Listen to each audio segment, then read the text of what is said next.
I remember the day I told my parents that I'd gotten engaged to Julius.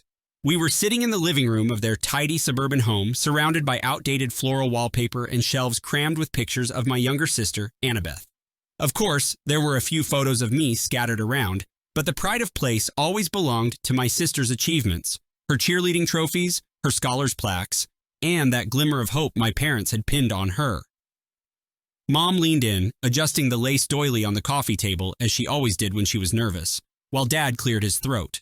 I expected them to at least feign excitement, to comment on how Julius was a kind, stable man with a good job and a warm heart. Instead, Mom pursed her lips, and Dad tried to hide the frown etched on his face. I'll never forget my father's first words. "Shouldn't you wait until Annabeth has her moment?" he asked, as though my engagement were some inconvenience overshadowing her future. The breath left my lungs, replaced by a tightness in my chest. For years, I'd lived in her shadow, but I never dreamed they'd deny me a congratulatory embrace on the day I shared my happiest news. I tried to reason with them, to explain that at 26 I felt ready to start my life with Julius, and it seemed only natural that we'd marry soon. But Mom's voice quavered with barely hidden disapproval as she said, "You know, Annabeth was always meant to be the first to give us a glamorous wedding. She's the one with the refined tastes, the social connections, She trailed off. I could see the disapproval in her eyes, that sting of perceived betrayal.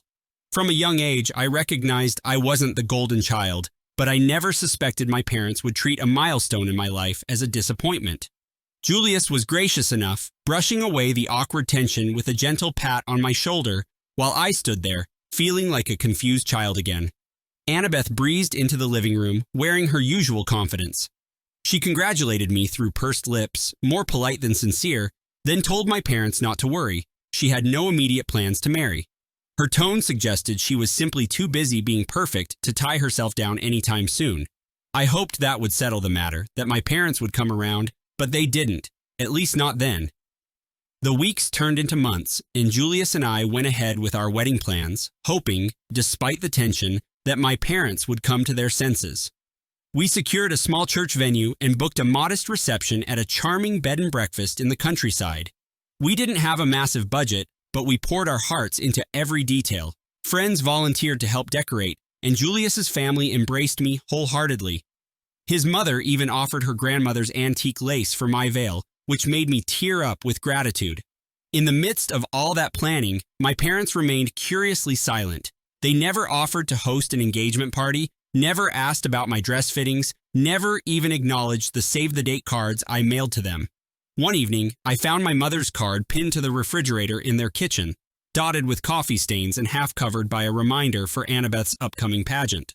Perhaps I should have taken that as a sign, but some part of me, maybe the part that always yearned for their approval, kept hoping they would show up on my wedding day and realize how much their acceptance mattered to me.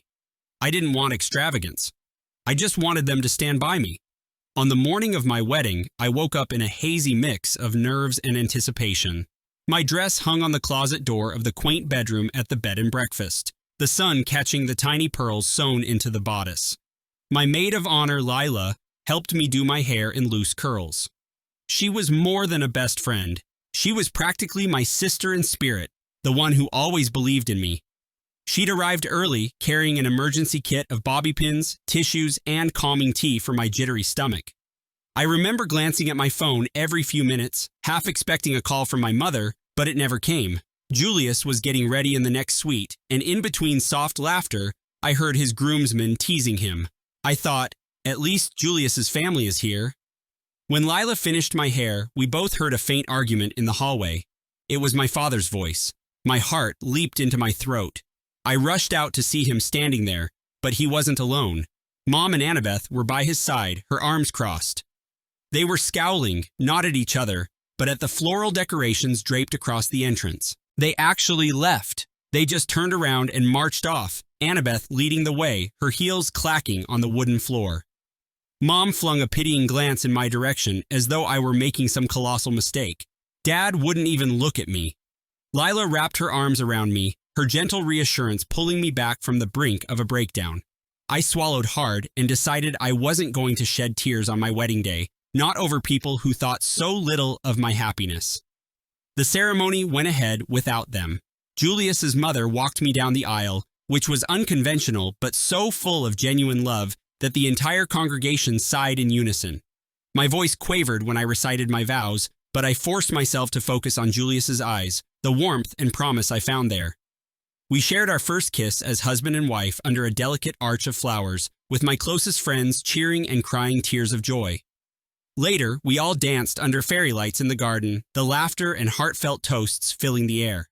That night, I finally understood that family is more than biology. It's the people who show up for you, unconditionally. After the wedding, I was mentally exhausted. Julius and I postponed our honeymoon for a few months because of work obligations, so I returned to my old routine, adjusting to newlywed life while nursing the bruise of parental rejection. Strangely, distant relatives, cousins I barely knew, and a couple of second aunts started calling me, expressing their disbelief at my parents' behavior. Some apologized on their behalf, insisting that they couldn't fathom why mom and dad would miss their own daughter's big day. Others were outraged, saying they planned to cut ties with our family for a while. I felt torn between relief that someone was validating my feelings and an ache that this was all so necessary. My grandmother, who lived several states away, wrote me a long letter. In it, she explained that my parents had always valued appearances. She told me stories of how Dad's parents had forced him to live up to impossible standards and how that cyclical pattern of conditional love shaped him. I wept reading her words, remembering my father teaching Annabeth piano while urging me to step aside because I didn't have the ear for music. Julius held my hand through it all, unwavering and steady. Time moved on, and for about a year, I had minimal contact with my parents. Occasional texts from Mom asked if I was happy with the choices I'd made, as if I'd merely joined a questionable club. I responded politely, but distantly. Meanwhile, Annabeth's life continued to blossom, or so I heard through the grapevine. She landed a prestigious job at a marketing firm, started dating a wealthy banker, and apparently told everyone that when her wedding day came, it would be an event to remember. While I wished her well, a dull pang of hurt persisted. Did my parents ever think of me? Did they ever miss me? Julius and I were building a peaceful life. We rented a cozy apartment downtown, close to his job as a software developer.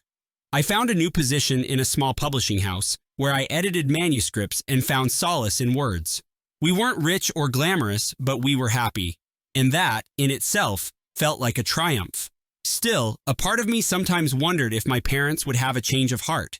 Maybe they'd appear at our door, contrite and apologetic. But I never received that miracle. Then, unexpectedly, Annabeth called.